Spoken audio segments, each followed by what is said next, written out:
Un saludo muy afectuoso para todos los que estáis viendo nuestro programa Preguntas y Respuestas. Comenzamos. Yad Jan dice, estoy escuchando unas enseñanzas de Francisco La Cueva sobre Cristología. Él menciona que tengamos cuidado con versiones de la Biblia que han hecho y que son modernistas, pero no menciona cuáles. ¿Sabe usted a cuáles se refería? No sé a las que se refería, pero es una advertencia general. Hay muchas versiones que aparecen cada día, pero solo las llamadas clásicas son las recomendables sin reserva. No quiero decir que las otras no sean buenas, pero como certeza de traducción y demás, las versiones clásicas son las que se suelen usar. Menciono simplemente de pasada Reina Valera, Nueva Biblia, Nueva Versión Internacional, la Biblia de las Américas. Yad Jan de nuevo, cuando dice que un católico que ha puesto su fe en Jesús, pero que continúa en esa iglesia, sí es salvo, yo sí lo creo porque todo aquel que en él cree tiene vida eterna, pero me cuesta creer que decidió continuar o permanecer ahí, aun siendo salvo, ya que hay acciones que se realizan ahí, si eres parte de esa iglesia, confesarse a un sacerdote, rezar a María, creencias sobre la muerte, papado, etc. ¿De verdad se puede ser salvo y estar ahí? Yo pensaba que como consecuencia tendría que buscar un lugar acorde a su fe en Jesús. ¿Podría ampliarme esto un poquito? Porque me resulta difícil entenderlo.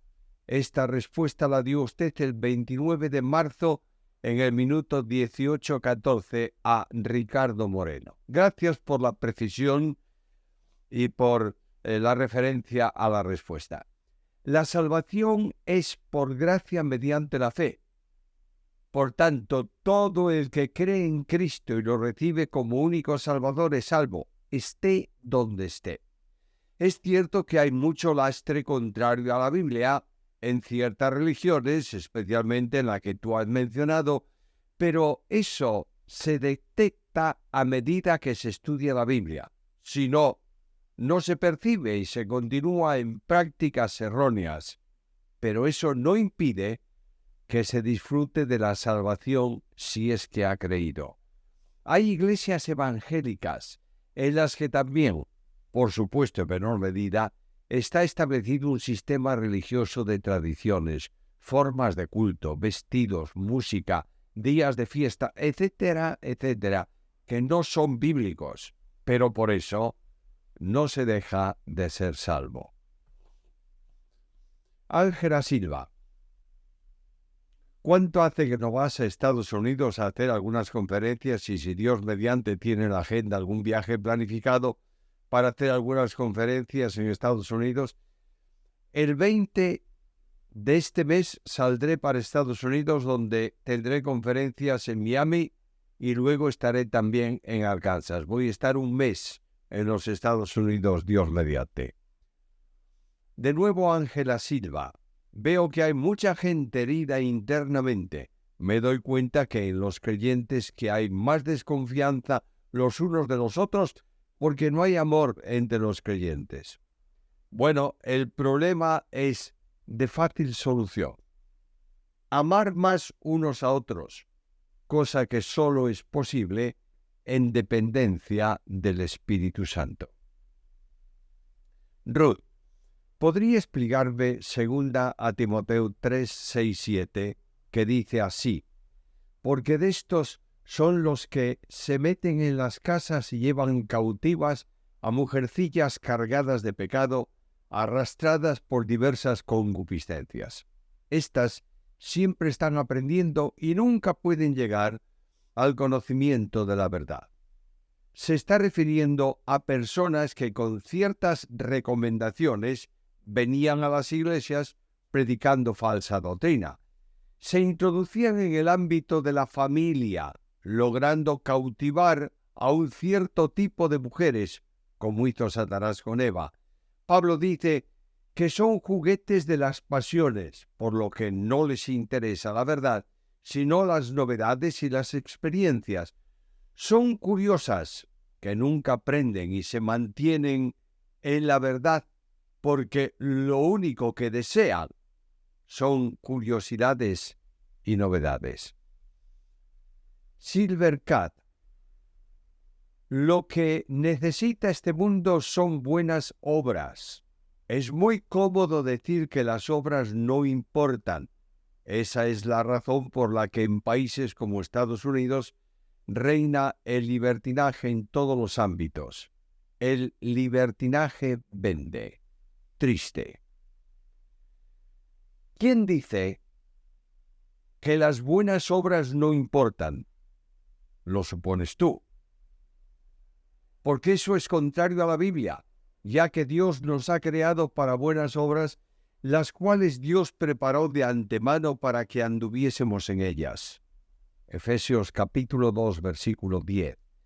Las obras son la demostración de la verdadera fe.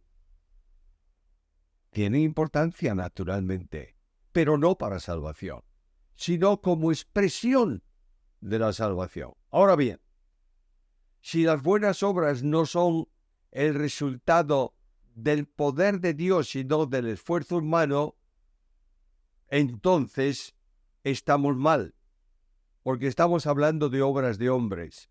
Si queremos producir nosotros las buenas obras, nos convertimos en legalistas religiosos y no en creyentes espirituales. Pero las buenas obras son esenciales porque forman parte del testimonio.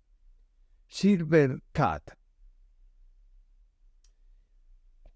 se refiere al vídeo Sola Fe. 40 minutos para justificar el libertinaje del pecado. A pecar, al fin y al cabo, las obras no importan. ¿Qué va a poner freno al pecado? Adultera, destruye tu familia, destruye tu vida. Al final tú eres salvo. Tu fe te va a salvar, aunque no hagas buenas obras. Esa es la aberración que está diciendo este señor. Estimado Silver, ¿quién dijo eso que tú dices y de lo que acusas? Por supuesto, no se dijo en este canal. Son suposiciones tuyas. Nosotros defendemos la santidad de vida como la única forma de vida cristiana. El mandamiento bíblico es claro: sed santos, porque yo soy santo. Decir que la fe te salva aunque no produzca obras es una herejía, porque la fe sin obras es muerta. Sin embargo, me acusas de decir una aberración, cuando lo que enseño es todo lo contrario.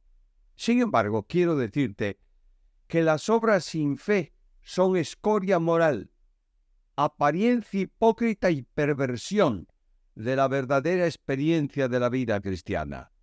No se puede decir que tengo fe si no tengo obras, pero no se puede alcanzar la salvación por medio de las obras, sino por gracia mediante la fe. Juan Iván Noriega Medina. Apocalipsis 3:5 enseña que se borra del libro de la vida el nombre de un creyente. No, de ningún modo. Es simplemente una afirmación enfática: no borraré. Emilio Lizcano. ¿Cómo se puede entender el libro de la vida en Apocalipsis y el no ser borrado del libro de la vida? Primeramente, estudiando el significado de lo que está escrito en el Apocalipsis. En segundo lugar, poniendo la interpretación en consonancia con toda la Biblia, que afirma que nadie puede perder su salvación. Tomar un texto aislado de todo el entorno textual es convertirlo en una disculpa para que diga lo que yo quiero decir y no lo que el texto dice. Cristian Doncel. ¿Podría explicar 2 Tesalonicenses 2:13? Este versículo habla de elección o de predestinación. Tú mismo puedes contestar la pregunta, ya que el versículo dice que Dios os haya escogido desde el principio para salvación. Por tanto, no se habla aquí de elección ni predestinación, sino de personas que se salvan. Zaira Maya de la Rosa, ¿me puede explicar el subordinacionismo y cuántas clases hay? Bueno, es un razonamiento filosófico más que teológico que defendía antes el arrianismo, que el Hijo se subordina al Padre, y ante el macedonianismo, que el Espíritu se subordina al Padre y al Hijo, haciendo del Espíritu una criatura del Verbo. Por tanto, son asuntos de conceptos, expresiones teológicas, pero lo que nos interesa es lo que la Biblia dice, no lo que los filósofos dicen. Zaira Maya de la Rosa, ¿me puede explicar filioque y monopatrismo? Filioque significa procedente del Hijo.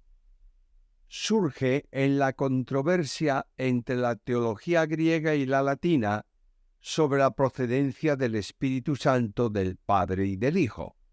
Los griegos afirman que sólo procede del Padre por medio del Hijo, mientras que los latinos enseñan la procedencia de ambos, que es la verdad bíblica. Monopatrismo está en la misma línea de discusión y enseña que el Espíritu procede solo del Padre. Juan Kulner, ¿en qué idioma fue escrito el libro de Daniel? Una parte en arameo y otra parte en hebreo. Juan Kulner, ¿había un gallo ave cantando cuando Pedro negó al Señor, o era una trompeta o algo así que se tocaba a cada cambio de turno de la Guardia Romana? ¿Qué dice la Biblia? Cantó el gallo. Nada de alegorizar el texto y negar la señal anunciada por Jesús, como hacen los liberales. Fabio Fernández, ¿a qué se refiere Cristo cuando dijo en la cruz, ¿por qué me has desamparado? Sé a lo que se refiere con desamparado. Lo que no entiendo es el por qué de nuestro Señor. ¿En qué sentido dijo por qué? Me es difícil explicarme. Jesús estaba citando el Salmo 22. Y ahí, en el Salmo, está la pregunta formulada por el salmista. El Señor, como hombre, entendía que el desamparo había sido necesario para la salvación del pecador. No había ningún tipo de duda en la expresión de Jesús. Fabio Fernández, Cristo dijo, Padre, te doy gracias porque siempre me oyes. Sabiendo esto, cuando dijo en la cruz, Padre, perdónalos porque no saben lo que hacen, según la razón de estos textos, esos hombres, los que fueron perdonados. La petición de Cristo no tenía tanto que ver con el perdón en sí, como con la cobertura del sacrificio de la cruz para ellos. La ley enseñaba que había pecados como matar a un inocente acusándolo falsamente, para los que no había sacrificio expiatorio. Por eso pide al Padre que el pecado que el pueblo cometía al entregarlo fuese considerado como un pecado de ignorancia, para el que siempre había remisión. La petición de Jesús es una expresión de la gracia en favor de un pueblo perverso y rebelde contra Dios. J.P. Said, en 1 Corintios 11:26, cuando se refiere la muerte del Señor anunciáis, ¿por qué se refiere al arrebatamiento? ¿Es correcto decir que el texto está diciendo a la iglesia que anuncien el Evangelio como referencia a eso de la muerte del Señor anunciáis? La ordenanza del partimiento del pan está establecida por Cristo como rito perpetuo para la iglesia hasta que Él venga. Al practicar la ordenanza, se está proclamando, anunciando al mundo la obra redentora del Señor basada en el simbolismo del partimiento del pan, y obra que descansa en la muerte de Cristo. Pero no se dice que la ordenanza sea para recordar su muerte, sino para proclamarla como salvación. Y en la ordenanza no se establece tampoco el mandamiento de predicar el Evangelio, que es anterior y alcanza a todos los creyentes. Manuel, Dios es la verdad y es la luz. Primera de Juan 1:5, y en segunda a Tesalonicenses 2:11 envía espíritu de mentira. ¿Puede explicar esto? El texto está hablando de confirmar la rebeldía de quienes no quisieron aceptar el mensaje del amor, es decir, el Evangelio. Dios envía en el sentido de confirmar lo que ellos habían decidido. No se habla de enviar un espíritu, sino de un poder engañoso. En cualquier caso, Dios no es el origen y la razón del envío del espíritu engañoso o de la fuerza de mentira, sino que permite que este espíritu actúe en los que no creyeron para que sigan incrédulos, como ellos mismos habían decidido antes. Manuel, los judíos mesiánicos no creen en la Trinidad. ¿Son salvos? ¿Cómo contestar esta pregunta? Quien no cree en la Trinidad no cree en Dios. La vida eterna está vinculada a que te conozcan a ti como el único Dios verdadero, dice Cristo, y a Jesucristo, a quien tú has enviado. Por tanto, no creer en el Dios único, Padre, Hijo y Espíritu Santo, es no creer en Dios. Ahora, ante esto, tú mismo saca la conclusión. Miguel Ángel Mena Saavedra, todos alabando los desvaríos de este señor. Lean la Biblia. Ya si este señor tiene razón, yo mañana podría abandonar mi fe en Cristo y creer en Mahoma, y según este amigo, seguiría siendo salvo. Y también este señor dijo que el Espíritu Santo genera la fe dentro del corazón humano. Entonces pregúntese lo siguiente: ¿por qué el Espíritu Santo no ejecuta tal acción en todos los seres humanos del globo, ya que según primera a Timoteo 2:4, Dios quiere que todos los hombres sean salvos y vengan al conocimiento de la verdad? Ahí se las dejo, amigos. Estos son los argumentos de quien está obcecado con una posición no bíblica. Ningún verdadero creyente abandona la fe para creer una religión falsa porque Dios no permite que caiga de la gracia. Ahí te dejo ese texto, amigo. Por tanto, es absurdo proponer algo ilógico. La fe no la produce el hombre porque no puede. La genera el Espíritu Santo como regalo de la gracia. Pero ¿quién eres tú para exigir que Dios lo haga en todos? Eso es una arrogancia tremenda. Por otro lado, simplemente la ética personal e incluso el respeto por otro no permite a nadie decir que el mensaje mío es un desvarío. Debes preguntarte por tus conclusiones, que sí están en el campo del desvarío y de la mentira antibíblica. Quiero hacer una advertencia. En el canal se contestan preguntas. Formúlalas. Responderemos a todas. Pero no es un foro de controversia. Pregunta lo que creemos sobre algo, responderemos y luego, punto final. No vamos a seguir con la polémica de esto es verdad, esto es mentira. Hemos dicho lo que es para nosotros el concepto verdadero a la luz de la Biblia y no vamos a entrar en discusiones.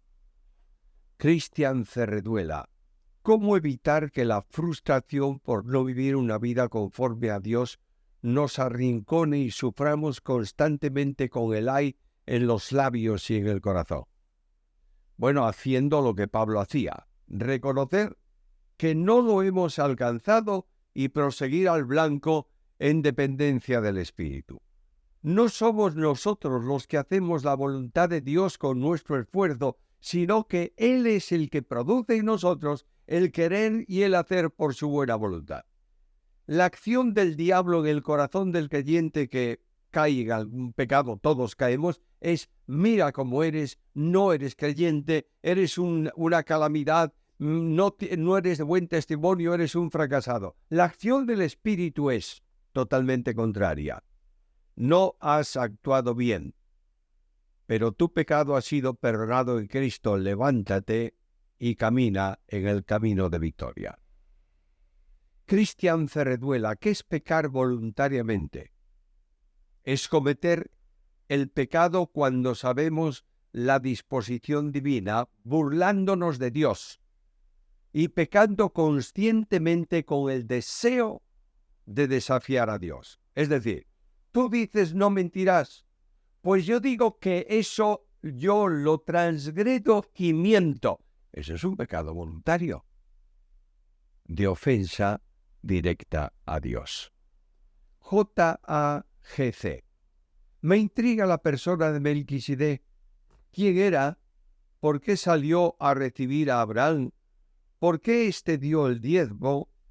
¿Qué significa el pan y el vino que le ofrece? Etcétera, etcétera. Interesante, amigo mío. También a mí me gustaría tener respuesta a todas las preguntas sobre Melquisedec que surgen en el pensamiento cuando leemos acerca de él. Sabemos que Dios reserva los detalles personales de Melquisedec, porque él es tipo y figura de Cristo. Con esto terminamos el programa de hoy. Invitamos a todos al siguiente programa que Dios mediante tendremos de forma inmediata. Todos bienvenidos para acompañarnos en él. Que Dios os bendiga.